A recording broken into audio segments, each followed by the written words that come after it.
¿Qué pasa, Herois? ¿Cómo estamos? Hoy traemos dos tocayos, dos Danis. Exacto. Ya sabéis, los que nos seguís, que estoy acostumbrado normalmente, siempre las carreras las hago con calzado minimalista, five fingers y demás. A veces incluso descalzo, por Dios también.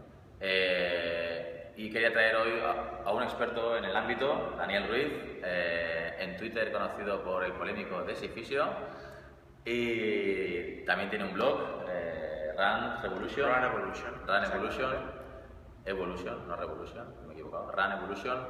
Y nada, vamos a daros cuáles son los motivos por los cuales os recomendamos que os descalcéis o hagáis la transición a un calzado minimalista, y luego un poquito de los pasos a seguir para tener una correcta progresión y aprender bien la técnica, ¿no? Exactamente. Así que nada, si quieres empezamos por primero los beneficios de descalzarse y mandar a tomar por saco las zapatillas con cámara de aire.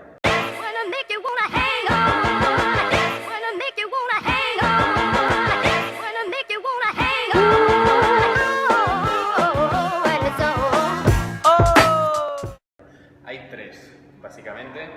El primero es que va a respetar la biomecánica del cuerpo y, ligándolo con el segundo, nos va a permitir de forma natural tener una técnica correcta de carrera. Evidentemente la técnica hay que trabajarla, mucha gente va muy viciada por el hecho de haber usado mucho tiempo zapatilla amortiguada, pero el quitar ese boicot a la técnica que es la zapatilla ya nos va a permitir un trabajo muy bien encaminado a tener una técnica adecuada. Perdona, ¿por qué consideras que es un boicot la zapatilla, la técnica correcta? Explícaselo a nuestros héroes y heroínas. Las zapatillas son tremendamente pesadas, lo cual nos hace menos eficientes en carrera, hace que tengamos más consumo de oxígeno y eso se traduce en más fatiga. Además, el llevar un talón muy alto implica que vamos a tener que dar una zancada larga y aterrizar con el talón, con la rodilla en extensión. Esto puede llevarnos, y de hecho nos lleva, a lesiones frecuentes en los corredores, no solo a nivel de rodillas, sino también a nivel de caderas, lumbares o tobillos y pies. Quitando este elemento, todo se normaliza, todo fluye de una forma mucho más natural y ahí vamos a tener una pieza importante para poder, en definitiva, correr más, correr mejor y prevenir lesiones. Porque además el correr descalzo, tercer punto que comentábamos, va a hacer que nuestros pies se fortalezcan, que nuestro tobillo se fortalezca, vamos a tener más estabilidad, vamos a tener más fuerza. En muchos casos incluso es espectacular el ver cómo el arco del pie vuelve a subir después de estar totalmente atrofiado, así que sin duda tenemos que empezar a ver el hecho de quitarse las zapatillas para correr no como algo excéntrico, no como una locura, sino como un elemento clave para poder correr más y mejor. Incluso puede haber casos que se ensanche el pie. Porque también es una de las características de los zapatos convencionales o de las zapatillas, que son muy ajustadas, muy apretadas, muy tremendamente estrechos, ¿sí? De hecho el pie occidental lo podemos ver hoy en día que es totalmente en punta, y esto, como decíamos antes, si quitamos ese boicot, el pie tiende a ensancharse, tiende a abrirse, tiende a ser en abanico, que es en definitiva como tendría que ser. Muy bien. Exactamente. Que al final, lo que tú comentas, ¿no? Que a lo mejor parece una excentricidad desde fuera cuando lo oyes por primera vez o ves a alguien descalzo por la calle y tal. Exacto. Pero si te remontas un poco a los orígenes, o no hace falta a los orígenes, simplemente a personas que viven fuera de la civilización occidental, lo más normal es, incluso por la selva, caminar descalzo. Exacto.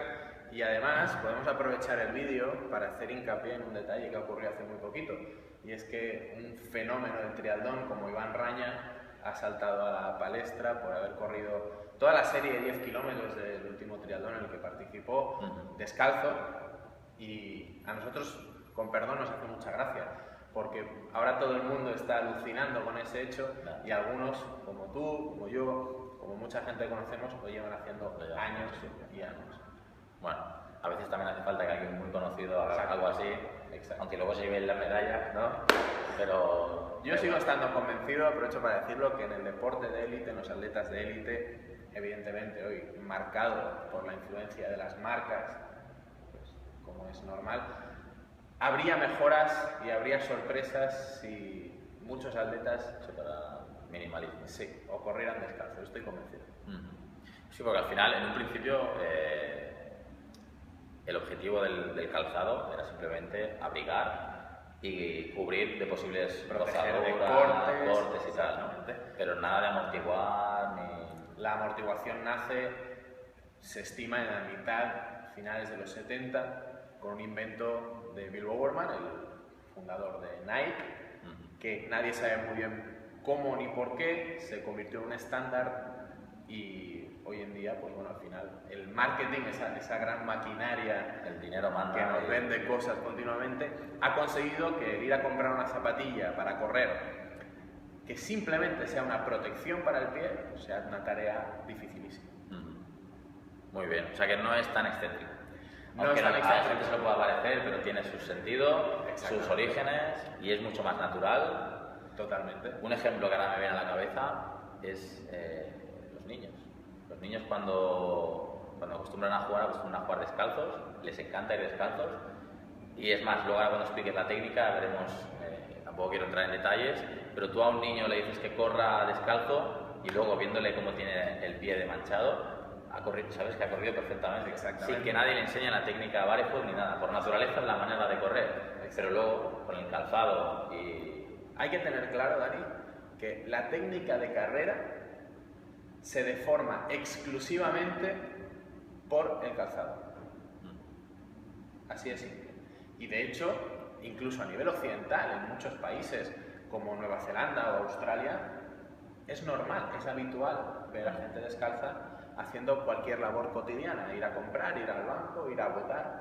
No se sorprende nadie, nos sorprendemos nosotros, pero por todo ese condicionamiento que llevamos a cuestas, que poquito a poco vamos a intentar ir cambiando. También me gustaría puntualizar, si me lo permites, que el hecho de ir descalzo, correr descalzo, no es un fin necesariamente, pero sí habría que intentar pues, respetar la anatomía y la biomecánica del pie, no calzando un tipo de zapatilla que nos pueda influir de forma tan negativa. O sea que no hace falta realmente ir descalzo, lógicamente, pero que hay mucho calzado. Exactamente. Que tampoco hace falta irse a grandes marcas que te gastes una pasta, porque En absoluto. yo, por ejemplo, muchas veces entreno con esto que me cuesta 10 euros y me ha durado, mira, hace poco se me ha roto, pero lleva un año y pico. Y Pues no que tiene, es tiene drop cero, Totalmente plano, fino, no tiene ni plantilla ni nada, flexible Y no pesa. sería mucho más adecuado para... que lógicamente, pues, si quiere gastar la pasta se la puede gastar. Yo también tengo mis Five Fingers y otras de trail, no hay problema, pero que no puede ser una excusa, porque con cualquier cosa que tenga drop cero podemos tirar. Y eso sí, independientemente de si queremos correr descalzos o con zapatillas, el entrenamiento descalzo es primordial, Es clave, ¿no? para desarrollar el pie y realmente poder prevenir lesiones. Yo siempre aquí en Boots o con amigos y tal, cuando quieren hacer un poco la transición, ahora me corrigen si estoy equivocado, pero yo siempre les recomiendo, primero empieza a descalzarte en casa. Correcto. Y a descansar, o en tu trabajo, si te lo puedes permitir. Se ha acabado el tiempo, Flow. A despertarse, tío. Es la alarma que se le ha puesto Flow, que tiene que hacer cosas. Lo que decía, perdona. Descalzarse en casa o en el trabajo, si se lo permite, y empezar a entrenar, entrenamiento funcional, sentadillas y demás, descalzo. Exacto. Y a partir de ahí ya iremos metiendo poco a poco el running, la técnica, trabajar la técnica incluso indo, en casa o en algún local, en el gimnasio, etc. Y luego poco a poco ya irás haciendo la transición. La adaptación y el periodo de transición son realmente importantes. Eso también lo remarcamos porque el querer correr demasiado, el too much, too fast, que dicen los americanos, nos puede llevar a tener algún susto, incluso algún susto grave, y a creer que lo que estamos haciendo no es beneficioso. No es cuestión solo de hacer lo que queremos hacer, sino de hacerlo bien, de adaptarnos de una manera coherente. Yo también recomiendo, si me permites, en casa, aparte de descalzarse, indicar pequeños ejercicios. Un poquito de balanceo, caminar de puntillas, intentar coger pequeños objetos con los pies para ir trabajando a nivel muscular y al final tener mucho más dominio de lo que tenemos sobre nuestros pies, que los tenemos ahí pobres, Sí, solo para aguantarnos y castigados. Para aguantarnos y poco más. Y algunos ni para eso, porque están Ni todo el día para sentados. eso. Exacto. Muy bien, entonces tengo que decir que Dani tiene fama de ser muy pesado y muy exigente con el tema de la progresión.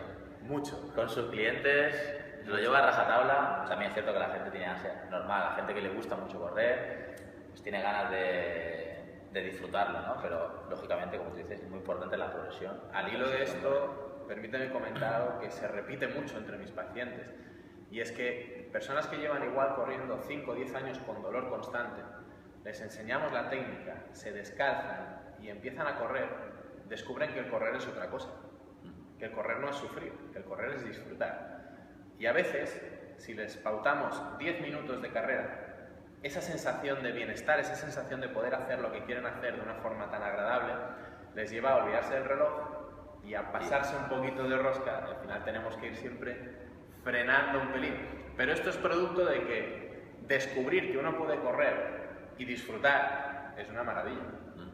Otra cosa también que alguna vez he comentado y en la que estamos de acuerdo es que uno de los errores más comunes a nivel general, ya no minimalista o con drop o con calzado normal y tal, el tema del running es que mucha gente corre para ponerse en forma en lugar de ponerse en forma para correr. ¿No? Exactamente. Parece que ya la gente, me tengo que poner en forma, 40 y pico años, sedentario, una barriga que flipas, ¿qué hago? Pues me voy a correr, que es lo más barato, lo más fácil, nadie me empuja ni nadie me está diciendo qué tengo que hacer, voy a mi ritmo, pero claro, ahí las articulaciones van a sufrir, Eso es. entre que la técnica será pobre y no tenemos la musculatura adecuada, estamos preparados para ello, entonces antes de salir a correr, El trabajo de fuerza es imprescindible.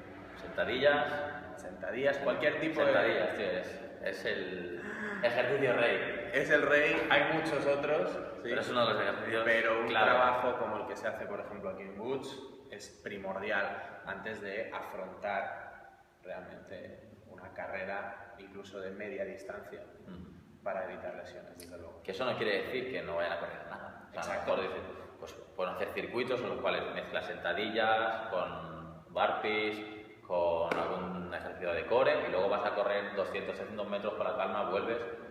Exacto. Eso no hay problema. El problema es cuando la gente lo único que hace es correr y ya desde el inicio dice voy a correr 4 kilómetros, voy a correr 8, y claro, se hace polvo. Queremos hacer demasiado rápido. Correcto. Las ansias de la sociedad de lo quiero ya, ahora y ayer. Exactamente. Muy bien, entonces resumiendo, que nos enrollamos aquí tela.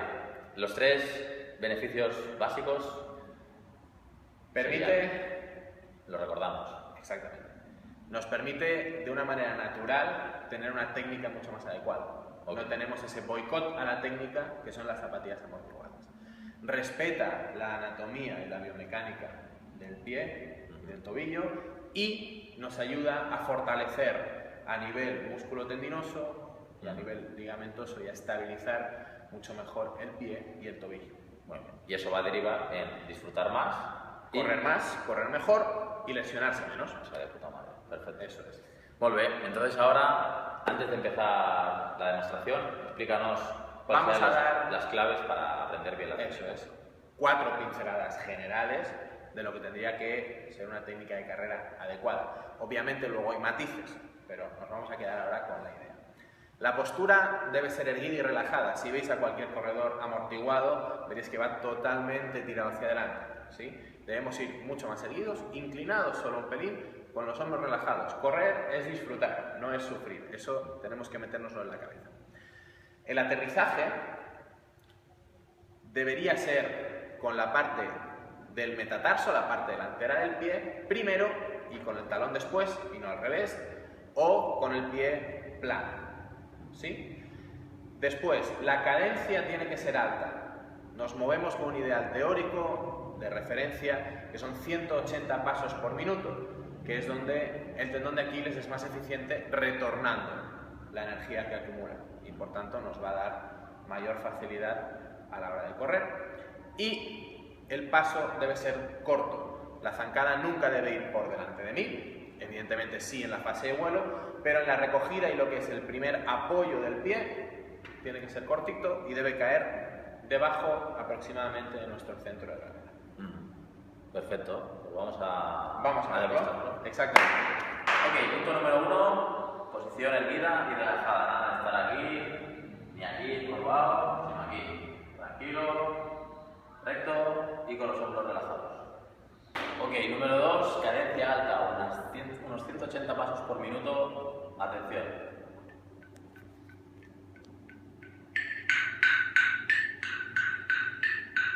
Más o menos ese ritmo sería. por minuto.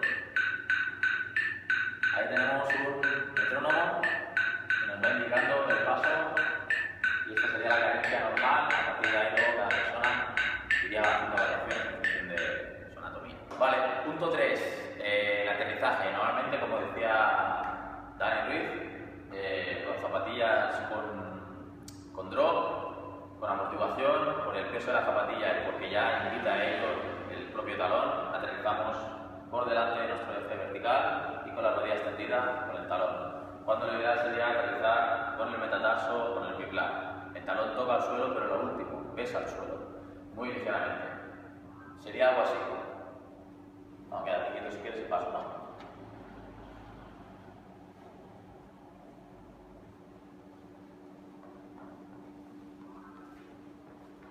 Venga, fuego.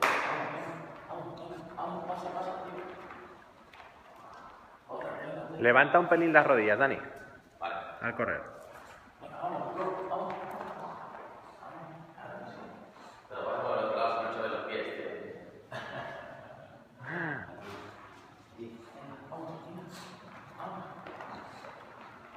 Perfecto. Vale, y el número 4 sería la zancada corta, que al final ya la propia técnica te lleva a ello, porque si llevas una cadencia rápida y amortiguas, aterrizas con el metatarso, vas a tener que hacer pasos cortos y rápidos. Así que esos serían los 4 puntos. Para progresar, pues primero empezar entrenando descalzo siempre que puedas o con calzado minimalista, descalzarte en casa allá donde puedas, empezar a hacer sentadillas, zancadas, todos los ejercicios que puedas descalzo y empezar a trabajar indoor estos ejercicios. Primero trabajar la cadencia, trabajar los pasos, el apoyo y ir haciendo tiradas muy cortas de 20 metros, 50 metros como mucho, poco a poco. Una vez ya vas interiorizando la técnica, pues si vas a correr media hora con calzado normal, corres media hora y en los últimos 2-3 minutos te quitas las zapatillas y haces series sin zapatillas. Y poco a poco vas aumentando, a medida que tus sensaciones mejoran y tu técnica, vas aumentando el tiempo sin zapatilla o con calzado minimalista y reduciendo el tiempo con calzado amortiguado. Pero, como diría Dani, paciencia y la progresión poco a poco. Así que, con esto ya está. Nos despedimos. El flow es minimalista también. Nunca lleva zapatillas. Pero tiene aquí unas tarpas de oso que flipas. Pues nada, chicos, damos las gracias a Dani. Si quieres, mira, gira la cámara. Hacemos aquí una especie de selfie. Y nos vemos el día 21 de mayo. 21 de mayo aquí en Boots, haciendo una charla sobre running minimalista, teórico y práctica. Sobre todo práctica. Nos vemos. Muchas gracias. Hasta luego. Somos super